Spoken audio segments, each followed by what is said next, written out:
तो नमस्कार, मैं संतोष कुमार अम्बेश और आप देख रहे हैं आवाज भारत। और मैं दिल्ली से पश्चिमी उत्तर प्रदेश पहुंचा हूं और जैसा कि मैं दिखा देना चाहता हूं, जो प्रोग्राम यहाँ पे चल रहा था पश्चिमी प्रदेश निर्माण संयुक्त मोर्चा के तत्वाधान में, जो कि 10 साल से मांग कर रहा है ये संगठन कि इस पश्चिमी उत्तर प्रदेश को अलग स्टेट का दर्जा मिले। और आज का जो प्रोग्राम रहा है पूर्णतः काफी सफल प्रोग्राम रहा है। और जैसे कि मैं दिखा देना चाहता हूँ, यहाँ पे हमारे बीच में कुछ खिलाड़ी हैं जो कि नेशनल, इंटरनेशनल और स्टेट लेवल के जो खिलाड़ी हैं, जो कि अपने अपने खेल में इन्होंने पदक हासिल किया है और देश का नाम रोशन किया है और स्टेट का नाम रोशन किया है, जिले का नाम रोशन किया है। अभी हम बारी बारी से इनसे हम इंट्रोडक्शन के साथ में हम जानेंगे। सबसे छोटा खिलाड़ी ये क्या नाम है आपका? अभिनव चौधरी। अभिनव चौधरी जी, आपका क्या है गेम? बैडमिंटन। बैडमिंटन में आपने क्या हासिल किया है? State winner. State winner. हाँ जी। अच्छा, मतलब कि आपने स्टेट का नाम रोशन किया है। हाँ जी। क्या करना चाहते हैं आगे? आगे तो वो इसमें आगे बढ़ना चाहता हूँ, बैडमिंटन में। मतलब बैडमिंटन जो गेम है आपका, उसमें आगे बढ़ना चाहते हैं। हाँ अभी किस क्लास में है? 6th में।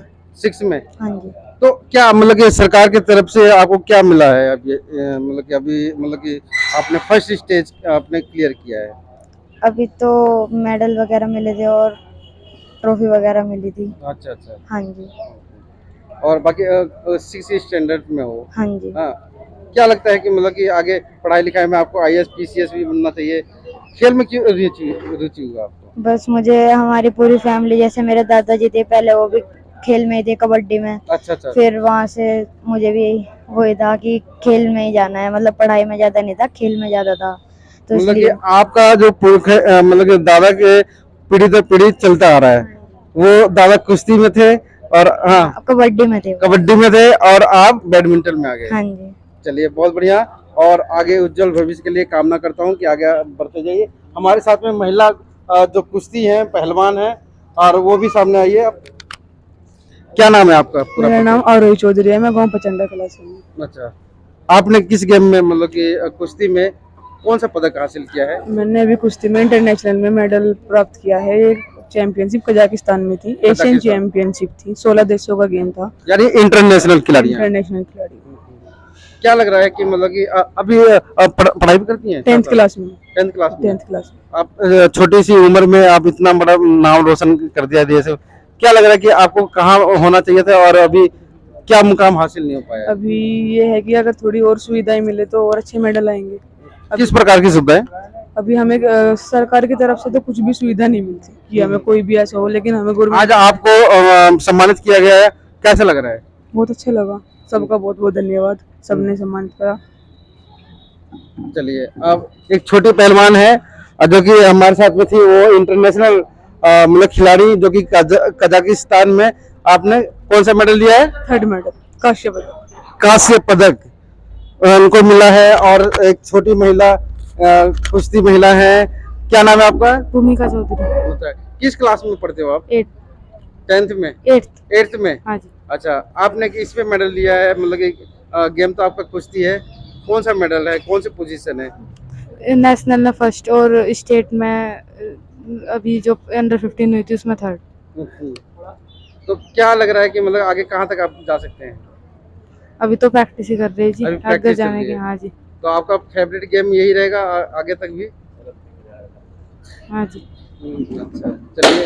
ये महिला और हमारे साथ में है जेंट्स, मतलब कि पुरुष कुश्ती का खिलाड़ी पारस। पारस। 57 का किस गांव से हो? तुगाना। तुवाना, हाँ जी। सहारनपुर डिस्ट्रिक्ट में पड़ता है। नहीं, बागपत। बागपत से। अच्छा, आपने क्या मतलब कि हासिल किया? 57 kg में ग्रीको रोमन ब्रोंज मेडल। अच्छा, आज आपको यहाँ पे सम्मानित किया गया है किसान मोर्चा, सॉरी, जो प्रदेश पश्चिमी प्रदेश मोर्चा में। क्या लग रहा है, कैसा लग रहा है आपको? हमको बहुत अच्छा लगा कि सभी लोगों ने हमको सम्मानित किया। हाँ जी, और हमारी जो भी बात है वो पूरी की जाए। मतलब किस बात की, मतलब की चीजें जो आप मुझे खाने पीने की, वैसे पैसे पूसे देने की। अच्छा, जो फंड हाँ, मिलना चाहिए खिलाड़ियों को, जी, वो सुविधा नहीं मतलब मिलती। कि नहीं मिल पा रहा है सही से, है ना? नहीं जी। अच्छा, चलिए, हमारे साथ में सीधे हम रूबरू हो रहे हैं कोच साहब, जो कि जितने भी हमारे साथ में एक पर्वतारोही क्या नाम है आपका? रिजवाना। मेरा नाम है रिजवाना खान सैफी पर्वतारोही। मैं यूपी डिस्ट्रिक्ट हापुड़ प्लकवे से बिलोंग करती हूँ। आपने हापुड़ से और नेपाल काठमांडू तक पैदल पथ यात्रा किया है? मैंने हजारों किलोमीटर। 7 मार्च 2024 से मैंने यात्रा करी थी और 4 अप्रैल 2024 को अपनी यात्रा पूरी कितने करी। दिनों में लगभग? करीब मुझे 26-27 दिन हमें लगे थे। 26-27 दिन में? हमारा ये हो गया था। अच्छा। लेकिन मेरे जो यात्रा का पर्पस ये था करने का कि जैसे लोग कहते हैं ना कि किसी को सपोर्ट मिल जाता है किसी तरह से, लेकिन मैंने अपने स्ट्रगल को आगे रखा। मुझे उस मुकाम तक तो नहीं पहुंची क्योंकि एवरेस्ट का जो खर्चा है वो मैं अफोर्ड नहीं कर पाई थी। मैंने बहुत कोशिश करी केंद्र सरकार से, राज्य सरकार से, बहुत सारे नेताओं से, बहुत सारे लोगों से, लेकिन मेरी आवाज नहीं पहुंच पाई। या ये मानिए कि सहायता मेरी हो नहीं पाई क्योंकि कहते तो है कि सहायता होगी लेकिन हुई नहीं। लेकिन मैंने अपनी पूरी कोशिश करी, मैंने पद यात्रा करी और इससे पहले मैंने कई चोटियां फतह की हैं। जैसे माउंट स्टोक कांगड़ी 6135 मीटर जो कि लद्दाख में। हाँ, माउंट गोलफ कांगड़ी 6125 मीटर, ये भी लद्दाख में है। माउंट यूनाम 6111 मीटर हिमाचल प्रदेश में, ये मैंने फतेह किया है। Mount fancy peak 5289 metre Himachal Pradesh में, ये भी मैंने फतेह किया है। केदारकंठा विंटर ट्रैक ये फतेह किया है।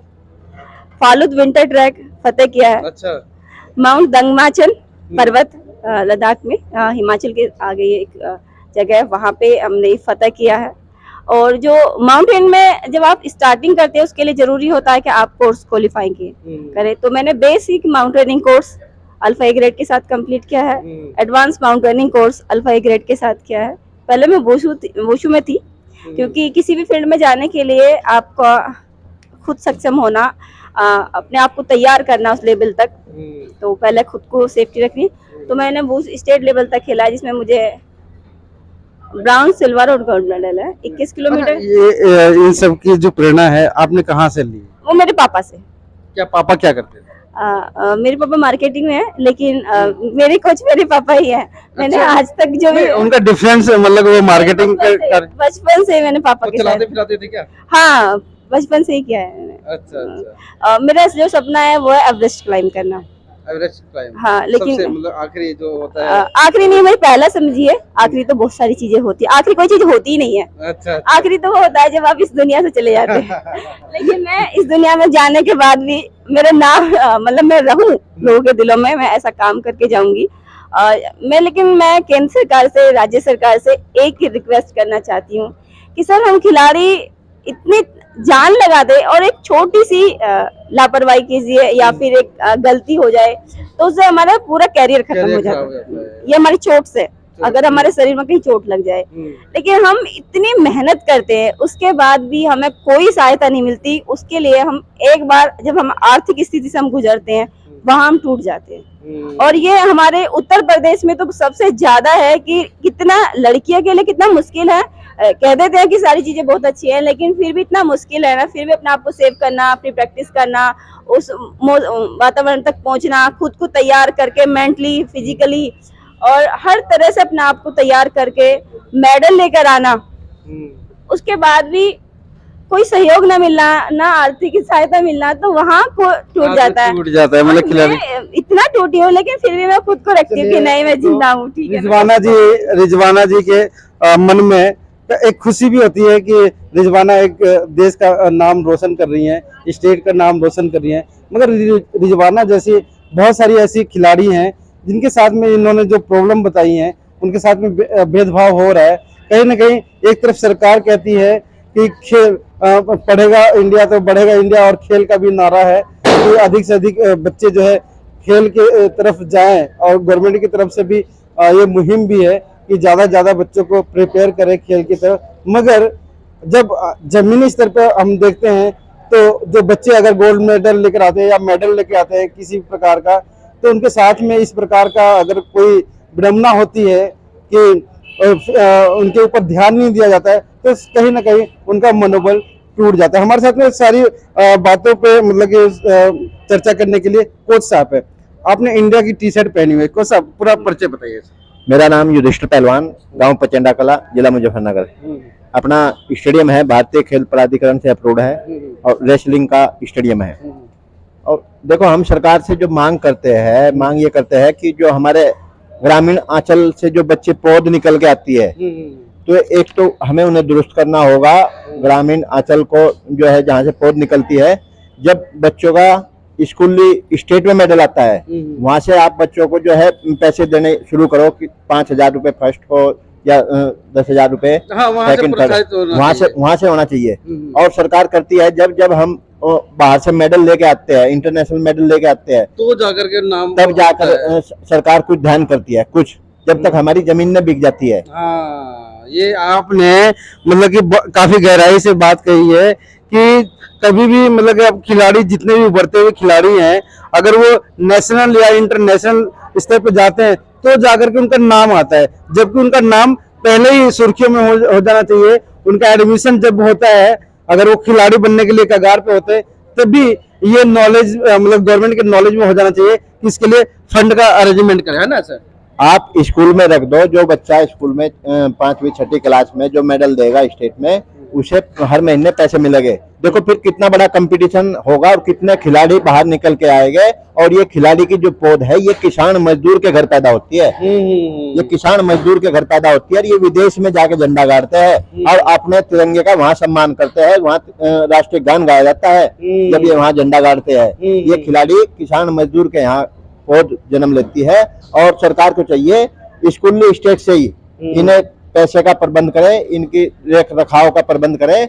और देखो कितने खिलाड़ी होते हैं, और वहां से ही, जैसा अभी खेल में 2% कोटा है, तो मेरा मानना है कि खेल का 10% कोटा होना चाहिए, क्योंकि यहाँ से मजबूत सैनिक मिलेंगे, ईमानदार, वफादार, शरीर से मजबूत, बलशाली। तो आपका पड़ोसी जो देश है, इंडिया से पड़ोसी जो लगता है वो चीन है, मतलब हर साल मतलब कि हजारों में वो मेडल लेकर आता है वहाँ पे। जिस देश के खिलाड़ी मजबूत होंगे, वो देश ऑटोमेटिक मजबूत होगा। जापान छोटा देश है, वो लेकर आता है, तो वे बचपन से ही बच्चों को जो है सरकारी सुविधाएं देते हैं, और बचपन से ही पूरा ख्याल उनका पढ़ाई का और रेसलिंग का, खेल कूद का सारा ट्रीटमेंट वे सरकार करती है। तो वहां से मजबूत पौध निकलती है। अब से पहले भी जो राजा होते थे तो वे खिलाड़ी होते थे।